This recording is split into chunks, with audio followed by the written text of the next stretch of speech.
Hello viewers. Today I've got my hands on a Kawasaki Ninja 250. It's a KRT model, and I thought I'd do a very quick overview of the bike, and then I'm going to take it for a ride later. But my initial impressions, it's quite a nice bike to ride. It is a very sporty bike in the sense that you are in a very forward riding position.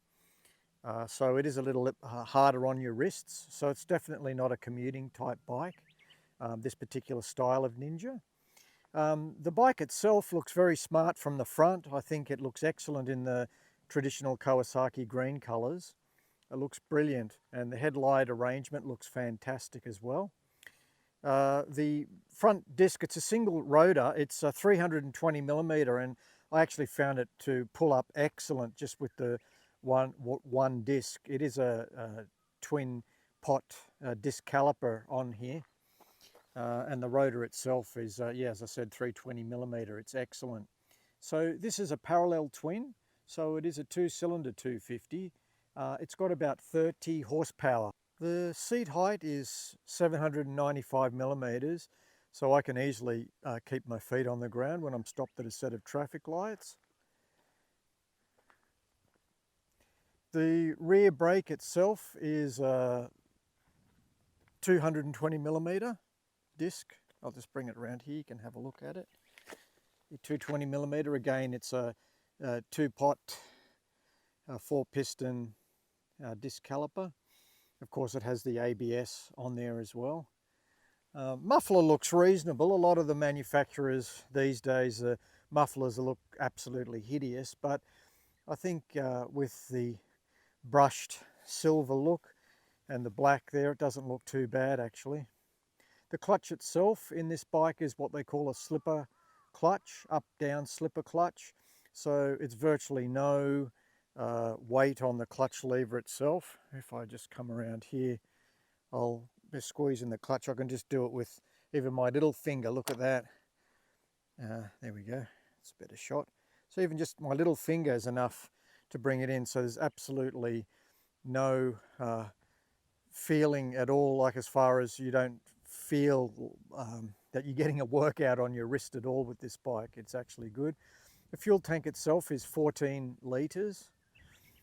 I did notice when I was coming here with the tank at full, it does feel top heavy when you've got it filled up, for a 250 that is. So it does feel a little bit on the weighty side when you're stopped. And you can also feel, because it's a twin cylinder, when it's idling, you can feel the bike going from left to right in a pulsating rhythm, actually, when the tank's full. I don't know what it's like when the tank's lower, but maybe we can see that later when I take it for a ride.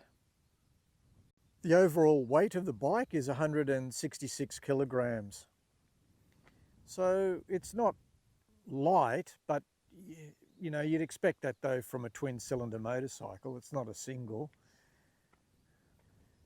Yeah, I found riding it through the traffic, as I said before, it's not really a commuting bike, so actually riding it through traffic isn't the greatest.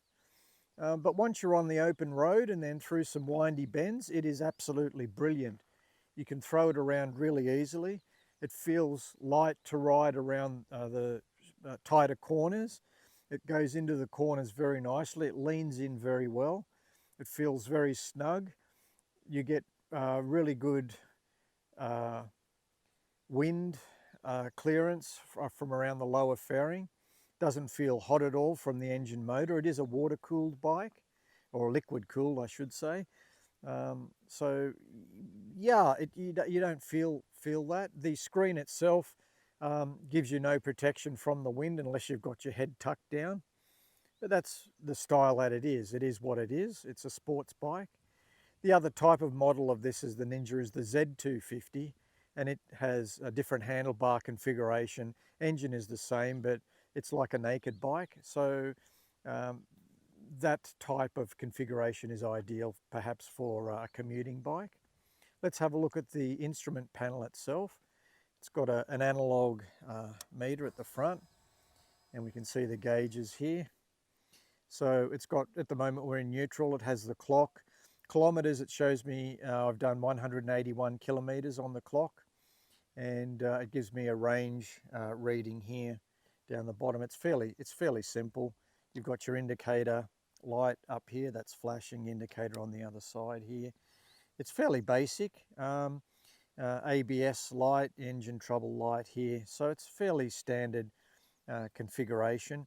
It's a LCD, liquid crystal display, so it's not a LED or TFT display, but again, it's a lower end bike, so you're not going to expect that sort of high-end features on this type of bike. The rear suspension is adjustable. The preload setting is adjustable on this rear shock. I'll just get it down here. You can see the adjustment. At the moment, it's on the hardest setting. So from the factory, they set it at the hardest setting. So I'd probably change that immediately to a softer setting, because all suspension when you first buy the bike is usually very hard, and it takes a good 6 to 12 months before it gets bed in and run in properly. So yeah, I'd put that on a softer setting, but at the moment it's running well. So what I'm going to do now is take it for a ride. This is just my first initial impression of the bike, and if you want to see further details of what it's like riding, I'm just going to shoot a video about that today. So thanks for watching. Hope this helped you.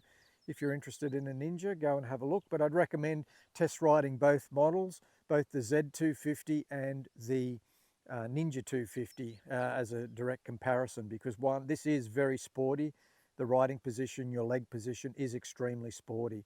So if you're thinking, if you like the looks of this bike, because it does look sporty, but you're wanting it for a commuter bike, you really need to take it for a nice test ride. And I don't mean just around the block of the dealer. You need to take it through some streets and bends and corners and in traffic, and just see if that's really the type of bike that you're going to live with on a daily basis. Okay, that's it for now. Thanks for watching, and we'll see you again.